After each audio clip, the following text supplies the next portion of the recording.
अस्सलाम वालेकुम व्यूअर्स। आज हम स्टडी करने जा रहे हैं elastic collision and in elastic collision. हम इलास्टिक कोलिजन और इन इलास्टिक कोलिजन को डिफ्रेंशिएट करते हैं और उसके बाद हम elastic collision in one dimensional motion में हैं उसको हम स्टडी करते हैं। अगर हम इलास्टिक कोलिजन को देखें तो हम कह देते हैं ऐसे collisions in which kinetic energy before the collision is equal to kinetic energy after the collision, in which kinetic energy is conserved, kinetic energy remains same. These are called elastic collision। और इनके हम example जो दे सकते हैं practical life में, कोई एक भी कोलिजन ऐसा नहीं है जो इलास्टिक कोलिजन हो, क्योंकि कोलिजन में अगर साउंड भी पैदा हो, आवाज़ पैदा हो, तब भी हम कहते हैं काइनेटिक एनर्जी कंजर्व नहीं रहती। कोलिजन में साउंड पैदा हो सकती है, हीट पैदा हो सकती है, फ्रिक्शन की वजह से, ग्रेविटी की वजह से, ड्रैग फोर्स की वजह से। जो कोलिजन्स होते हैं प्रैक्टिकल लाइफ में कोलिजन इलास्टिक नहीं होते। ये एक आइडियल कोलिजन है। इसकी एग्जांपल आप ये कह सकते हैं बस कि आइडियल कोलिजन्स, वरना प्रैक्टिकल लाइफ में कोई कोलिजन इलास्टिक नहीं है। अगर हम इन इलास्टिक में लिखें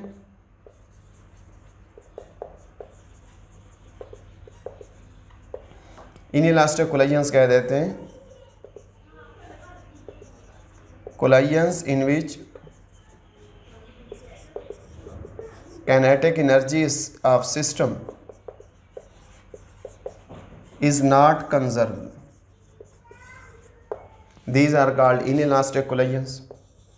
Means kinetic energy before the system is not equal to kinetic energy after the system. और इसमें इसकी एग्जांपल हम दे सकते हैं all the collisions in practical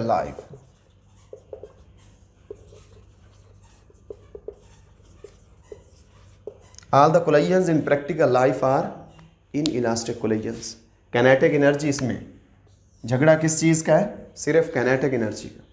इधर भी काइनेटिक एनर्जी लिखा है, इधर भी काइनेटिक एनर्जी। जो टोटल एनर्जी होती है, total energy is conserved in all type of biological, chemical, physical phenomenas में हमेशा टोटल एनर्जी कंजर्व होती है। मोमेंटम कंजर्व होता है। Linear momentum of the system in elastic collision and in elastic collision, दोनों cases में लीनियर मोमेंटम कंजर्व है, total energy conserve है। Kinetic energy in elastic collision में कंजर्व नहीं रहती। Kinetic energy before the system is not equal to kinetic energy before the collision is not equal to kinetic energy after the collision. अगर हम elastic collision को one dimension में study करें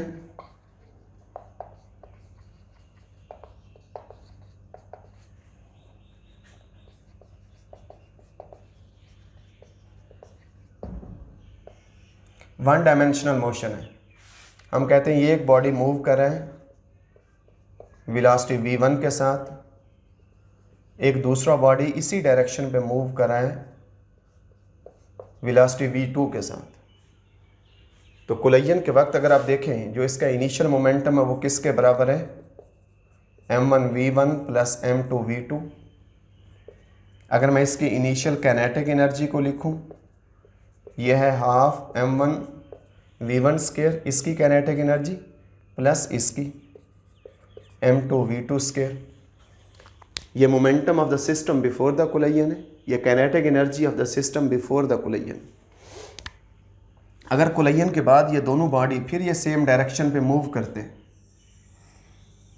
इसके लिए मैं कह देता हूँ कि मास m1 है, इसकी फाइनल वेलोसिटी v1 प्राइम, ये दूसरा बॉडी है, इसका मास m2 है, इसकी फाइनल वेलोसिटी v2 प्राइम है। अगर मैं फाइनल मोमेंटम को लिखूं m1v1 prime plus m2v2 prime, ये इसका फाइनल मोमेंटम, इस बॉडी का मोमेंटम प्लस इस बॉडी का, दोनों बॉडी सेम डायरेक्शन में, इसलिए मोमेंटम आपस में ऐड हो जाएंगे। अगर मैं फाइनल काइनेटिक एनर्जी को लिखूं,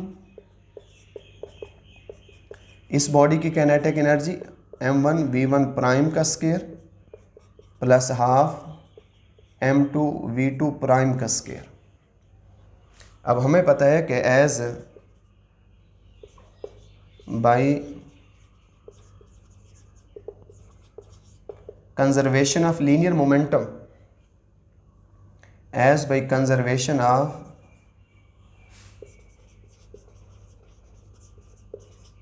linear momentum, initial momentum is equal to final momentum. Initial momentum ये है m1v1 plus m2v2 is equal to m1v1 prime plus m2v2 prime. अगर हम m1 वाली टर्म्स को दोनों को एक साइड पे कर दें, m1v1, ये m1v1 प्राइम उधर जाके m1v1 प्राइम, इधर m2v2 प्राइम, m2v2 उस साइड पे जाके नेगेटिव आ जाएगा, m2v2 prime minus m2v2। m1 को कॉमन ले लें,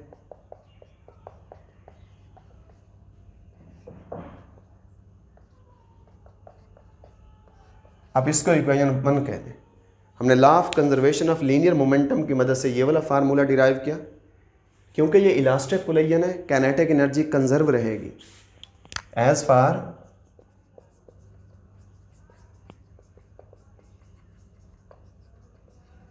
elastic collisions, kinetic energy of the system before the collision is equal to kinetic energy of the system after the collision. यानी system 2 body system था, सिर्फ उसमें 2 bodies हैं। 2 body system की initial kinetic energy और final kinetic energy conserve हैं, आपस में सेम रहती है, कोलिजन से पहले भी कोलिजन के बाद भी। तो इनिशियल काइनेटिक एनर्जी हमारे पास ये है 1/2 mv1 square plus m1, 1/2 m2v2 square. Final kinetic energy है 1/2 m1v1 prime square plus 1/2 m2v2 prime square. फिर अब वही करें, m1 वाली टर्म्स को एक साइड पे कर दें, ये टर्म इधर आ जाएगी, ये m2 की टर्म उधर चली जाएगी, हाफ m1v1 स्क्वायर माइनस क्या आ जाएगा, हाफ m1v1 प्राइम का स्क्वायर। ये टर्म आ जाएगी 1/2 m2v2 प्राइम स्क्वायर माइनस क्या आ जाएगा 1/2 m2v2 का स्क्वायर। इसमें से 1/2 और m1 को कॉमन ले लें, v2 प्राइम का स्क्वायर। इसमें से 1/2 m2 को कॉमन ले लें। अगर हम 1/2 m2 को कॉमन लें, v2 प्राइम स्क्वायर माइनस क्या आ जाएगा v2 स्क्वायर।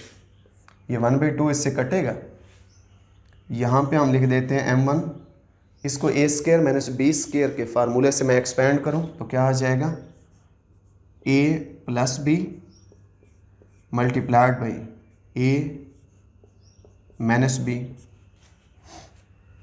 इधर क्या आ जाएगा m2, इसको भी a square minus b square से एक्सपेंड करें, v2 prime plus v2 multiplied b v2 prime minus v2। आप इसको इक्वेशन 2 कह दें। अब 2 फार्मूलाज हमने डिराइव किए हैं, एक law of conservation of linear momentum से हमने ये वाला फार्मूला डिराइव किया, एक हमने law of conservation of kinetic energy से ये फार्मूला डिराइव किया।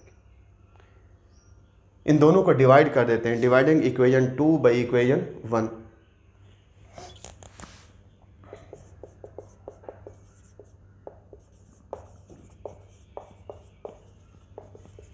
अगर हम 2/1 करें, m1 v1 plus v1 prime into v1 minus v1 prime divided by, इसकी लेफ़्ट साइड क्या आ जाएगी m1 v1 minus v1 prime. अब इसकी राइट साइड है m2 v2 prime plus v2 into v2 prime minus v2 divided by m2, ये इसकी right side है। ये राइट साइड ये आपस में नेगेटिव कैंसिल हो जाएंगे, m1 कैंसिल हो जाएगा, m2 भी कैंसिल हो गया, ये नेगेटिव टर्म ये भी कैंसिल। तो क्या बचेगा v1 plus v1 prime is equal to v2 prime plus v2। अगर हम इसमें देखें, ये हमारे पास किसके बराबर है, v1 minus v2 is equal to v2 prime minus v1 prime. जो v1 माइनस v2 है, देखिए इसकी वेलोसिटी ज़्यादा थी, ये बॉडी पीछे जाके इसके साथ टकराता है, कोलाइड करते हैं, दोनों सेम डायरेक्शन में जा रहे हैं, ये बॉडी पीछे जाके उससे कोलाइड करते हैं, तो लाजमी बात है इसकी वेलोसिटी ज़्यादा है, इसकी वेलोसिटी कम है। वो जो v1 माइनस v2 है, this is velocity of approach.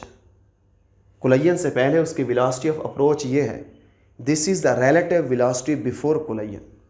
अगर बॉडी सेम डायरेक्शन में हो तो रिलेटिव वेलोसिटी हमेशा दोनों वेलोसिटी के फ़र्क से, डिफरेंस से निकाला करते हैं। तो यहाँ पे क्या है कि कोलिजन के वक्त ये दोनों बॉडीज़ इकट्ठे थे, फिर ये दूसरा बॉडी आगे निकल गया कोलिजन के बाद। इसका मतलब है दूसरे बॉडी की वेलोसिटी v2 प्राइम माइनस क्या आ जाएगा, ये v1 प्राइम। ये हमारे पास ये वो वेलोसिटी है जो relative velocity after the collision है। कोलिजन के बाद इन दोनों की रिलेटिव वेलोसिटी इतनी है, कोलिजन से पहले रिलेटिव वेलोसिटी इतनी है, और हमारा प्रूव ये आ रहा है v1 minus v2 is equal to v2 prime minus v1 prime. तो यहाँ पे हम कह देते हैं कि relative velocity before the collision is always equal to relative velocity after the collision. तो ये हमारे पास इलास्टिक कोलिजन की एक दूसरी फंडामेंटल सी बात है कि इलास्टिक कोलिजन में रिलेटिव वेलोसिटीज़ हमेशा कंजर्व होती हैं, हमेशा रिलेटिव वेलोसिटीज़ कंजर्व होती हैं। तो ये हमारे पास relative velocity before the collision is equal to relative velocity after the collision. अगर मैं यहाँ से v2 प्राइम ले लूँ, v2 प्राइम किसके बराबर है, v1 प्राइम उधर जाके v1 prime plus v1 minus v2, v2 prime ये है। इस v2 प्राइम को मैं इस फार्मूले के अंदर पुट कर देता हूँ। हम इस फार्मूले में v2 प्राइम की जगह यहाँ पे पुट करते हैं, तो यहाँ से ये v1 प्राइम ये हमारे पास उसका रिज़ल्ट आएगा, क्योंकि हमने इसमें मालूम करने हैं कि इलास्टिक कोलिजन में बताएं फाइनल वेलोसिटीज़ किसके इक्वल हैं, velocity of the first body and velocity of the second body. ये हमारा क्वेश्चन है, हमने ये चीज़ें मालूम करनी कि कोलिजन के बाद उनकी फाइनल वेलोसिटीज़ क्या होंगी। वहाँ से v2 प्राइम की कीमत यहाँ पे पुट करेंगे, इसको सिंप्लीफाई करेंगे तो v1 प्राइम का रिज़ल्ट आ जाएगा। अगर मैं यहाँ पे पुट करके देखूँ तो ये है हमारे पास m1 v1 plus m2 v2 is equal to m1 v1 prime plus m2 v2 prime की जगह ये पुट कर दें v1 prime plus v1 minus v2। अब इसमें 6 टर्म्स हैं, अगर हम 6 टर्म्स को सिंप्लीफाई करें तो इसका आंसर हमारे पास क्या आ जाता है। अगर हम आंसर को लिखें तो जो v1 प्राइम है, v1 prime is equal to m1 minus m2 divided by m1 multiplied by m2 into v1 plus 2m2 divided by m1 multiplied by m2 multiplied by क्या आ जाएगा v2। अब ये हमारे पास velocity of the first body है after an inelastic collision, velocity of the first body after an elastic collision. अगर मैं यहाँ से v1 प्राइम को ले लूँ, v1 प्राइम किसके बराबर आ जाएगा, v1 prime is equal to v2 prime plus का v2 और माइनस का v1। अगर मैं v1 प्राइम को उठा के मैं इसको यहाँ पे पुट करूँ, इसको v1 प्राइम को यहाँ पे पुट करें तो यहाँ से ये v2 प्राइम का हम रिज़ल्ट मालूम कर सकते हैं।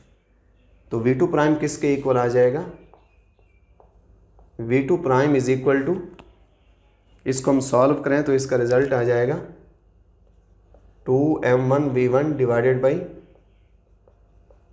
m1 plus m2 multiplied by m2 minus m1 divided by